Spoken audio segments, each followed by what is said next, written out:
presentazione di questo video questa volta potrebbe essere un pochino difficoltosa per me, perché per questioni di segreto professionale ci sono alcuni dettagli di questa vicenda che sto per raccontarti su cui dovrò essere necessariamente parecchio vago e spero che per questo vorrai perdonarmi. Ma veniamo ai fatti. Che cosa è successo? Qualche giorno fa un cliente titolare di un'azienda mi ha chiamato pregandomi di andare da lui con cortese sollecitudine perché doveva presentarmi un problema di cui non aveva voglia di parlarmi per telefono. Mi sono scapicollato, sono arrivato da lui e mi ha spiegato che la loro azienda aveva necessità di ricevere con una certa urgenza un file proveniente da un'altra nazione che diciamo non è molto simpatica all'Europa nell'ultimo periodo e che loro non si fidavano ad aprirlo su uno dei loro PC dato che temevano che contenesse qualche genere di spyware. A questo punto mi sono mangiato le mani perché se avessi saputo che la questione era in questi termini avrei portato con me il mio fido PC da combattimento di cui purtroppo in quell'occasione ero sprovvisto. Ma in quel caso mi sono ricordato che c'è uno strumento davvero potentissimo che è un salvavita in tutti questi casi. E allora non perdiamo tempo e andiamo a vedere insieme di che cosa si tratta. Ti senti pronto? Iniziamo.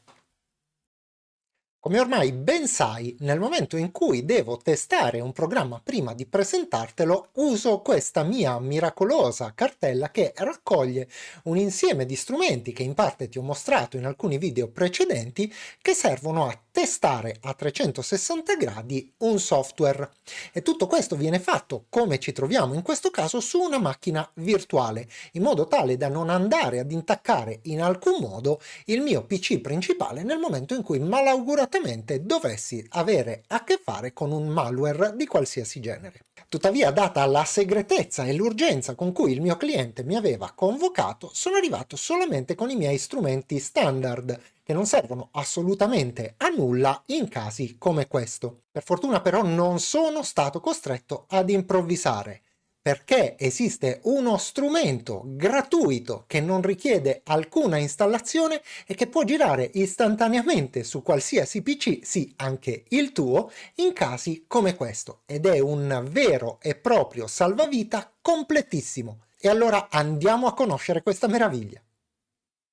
Per utilizzare questo strumento tutto ciò che dovremo fare sarà aprire il browser che preferiamo. Non importa quale utilizzi, puoi utilizzare Edge, Firefox, Opera oppure Chrome, come nel mio caso. Andiamo quindi ad aprire il nostro browser e nel motore di ricerca andiamo a digitare app AnyRun. Effettuiamo la nostra ricerca e il risultato che ci interesserà sarà molto probabilmente il primo, e cioè quello che si riferisce al dominio app.any.run. Andiamo ad aprirlo e ci accorgeremo immediatamente che ci viene richiesto di effettuare una registrazione tramite questo pulsante Sign Up. Una cosa da tenere presente però è che questa registrazione va effettuata con un indirizzo email professionale, il che significa che non vanno bene i vari indirizzi Gmail, Libero e così via. Lo so, non hai un indirizzo email professionale probabilmente, ma ci viene incontro un servizio che ho presentato tempo fa che ci consente di creare degli indirizzi professionali temporanei in maniera naturalmente assolutamente gratuita.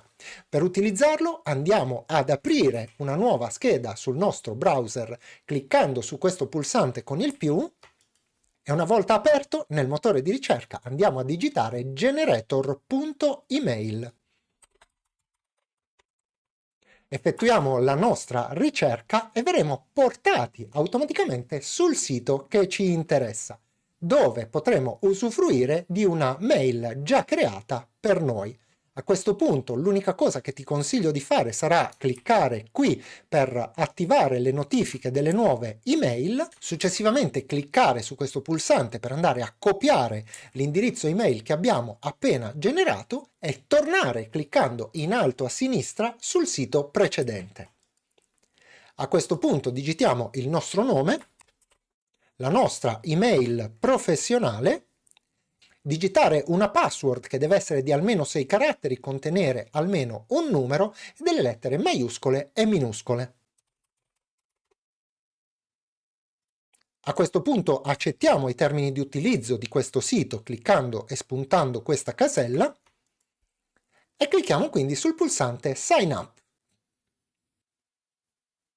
Verremo avvisati che è stata inviata una mail al nostro nuovo indirizzo professionale. Torniamo quindi sul sito Email Generator aprendo l'altra scheda, chiudiamo le pubblicità che si fossero eventualmente aperte. Per visualizzare eventuali nuovi messaggi di posta clicchiamo sul pulsante Refresh e vedremo comparire il nostro messaggio. A questo punto scendiamo in basso e facciamo clic sul grosso pulsante azzurro Verify Email. Verremo automaticamente reindirizzati sul sito che ci chiederà quanto sia stato difficile registrarci. Esprimiamo la nostra preferenza e inviamo il sondaggio. Chiudiamo la casellina utilizzando il pulsante con la X e chiudiamo nuovamente il messaggio che ci si apre nello stesso modo. Ed eccoci nella schermata principale. Ma a che cosa serve questo sito? Come leggiamo nella descrizione, abbiamo la possibilità di analizzare una rete, un file, un modulo e il registro delle sue attività. Abbiamo la possibilità inoltre di interagire direttamente con un sistema operativo tramite il nostro browser e di vedere il feedback, cioè il risultato delle nostre azioni immediatamente. Ma detto in parole povere, che cosa significa questo? Che abbiamo la possibilità di creare una cosiddetta sandbox, ovvero una macchina virtuale senza toccare assolutamente niente sul nostro computer e su questa macchina virtuale caricare file, analizzarli ed avere un rapporto professionale in tempo reale e il tutto gratuitamente. Per farlo, tutto ciò che dobbiamo fare è andare a cliccare sul pulsante New Task qui in alto a sinistra. Una volta cliccato si aprirà una schermata che ci consente di scegliere tra due potenziali operazioni. La prima, andare ad aprire un indirizzo internet per verificare se sia infetto o meno, e la seconda di caricare, come è successo nel caso di questa azienda, un file per andare ad eseguirlo ed analizzarlo al tempo stesso, come vedremo, su una macchina virtuale. Nella versione gratuita è possibile creare solo macchine virtuali su base Windows 7 a 32 bit. Registrandosi invece si avrà la possibilità di utilizzare Windows 8, Windows 10, Windows 11 anche nelle versioni a 64 bit. Ti preannuncio però che nel 90% dei casi e per finalità di test dei software la versione con Windows 7 va più che bene. Una volta deciso quello che vogliamo fare, andiamo a cliccare sul pulsante URL e in questo caso ci verrà richiesto di inserire un indirizzo da analizzare, oppure sul pulsante Upload nel caso in cui vogliamo caricare un file. Optiamo quindi per questa seconda voce, clicchiamoci su e andiamo a scegliere il file che vorremmo analizzare. In questo caso io ho pensato di analizzare proprio il file che ho creato tempo fa che serve a fare manutenzione della rete. L'ho messo nella cartella download sotto forma di file zippato. Eccolo qui, il nostro refreshrete.zip che ricorderai dal video precedente. Facciamo quindi doppio clic per andare a caricare questo file e clicchiamo sul grosso pulsante in basso Run a Public Task. Verremo informati per questioni di privacy che i nostri file verranno caricati su una macchina esterna alla nostra. Accettiamo cliccando sul pulsante I agree e attendiamo alcuni secondi l'upload del file. Una volta caricato il file vedremo che si avvierà la nostra macchina virtuale. Ed eccola qui. Come vedi si è aperto automaticamente WinRAR, che a sua volta ha aperto il nostro file zippato. A questo punto possiamo agire come se ci trovassimo sulla nostra macchina, quindi prendiamo il file test.bat e lo trasciniamo sul desktop.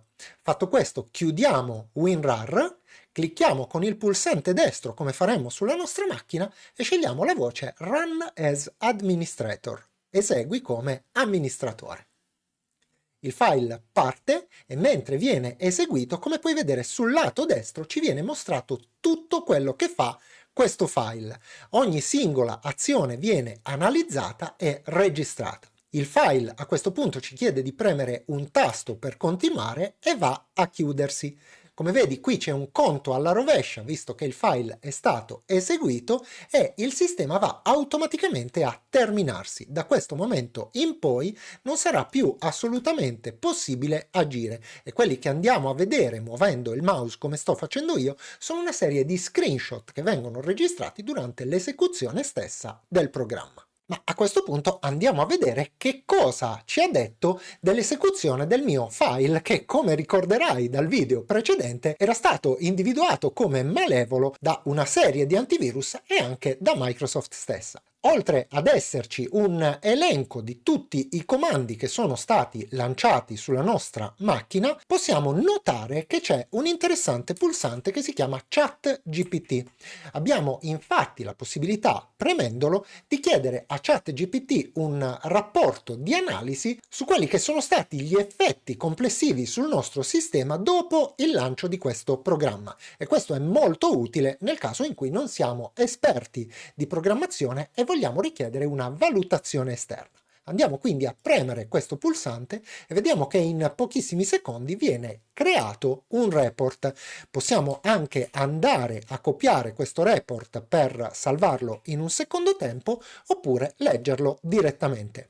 Ci viene detto in sostanza da ChatGPT che sono stati lanciati una serie di comandi tramite un unico file batch che era posizionato sul nostro desktop e che alcuni di questi comandi possono, volendo, anche essere usati per scopi malevoli, il che andrebbe a spiegare le errate conclusioni tratte sia da Microsoft che da VirusTotal. Chiudiamo quindi l'analisi di ChatGPT cliccando sulla X e andiamo invece a vedere questo pannello in basso a sinistra. Alla voce HTTP request possiamo vedere le richieste di connessione esterna effettuate dal file che abbiamo appena lanciato. Come puoi vedere, nel mio caso non ce ne sono. Abbiamo poi la voce connection. Una volta cliccata ci va a mostrare i nomi dei processi che sono stati chiamati in causa durante l'esecuzione del nostro programma. I processi in questo caso sono due e sono svc host e il processo system. Abbiamo quindi una scheda che ci mostra le richieste DNS da parte del nostro file. Abbiamo parlato a lungo di cosa siano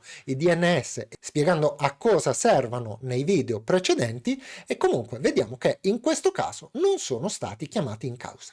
Ma la voce più importante in assoluto è la voce threats, l'ultima, cioè minacce, e questa ci mostra le minacce effettivamente portate alla nostra macchina da questo file. Ed è stata proprio questa, detto per inciso, la voce che è stata determinante nell'analisi che abbiamo effettuato di quel file che c'era stato mandato da quella azienda straniera. Anche in quel caso, ad onor del vero, devo dire che le minacce erano a zero. Naturalmente non ci siamo fermati a questa sola analisi, ma abbiamo anche provveduto ad analizzare con una serie di antivirus, di antimalware e con lo stesso onnipresente VirusTotal il file che c'era stato inviato, che è risultato assolutamente al di sopra di ogni sospetto.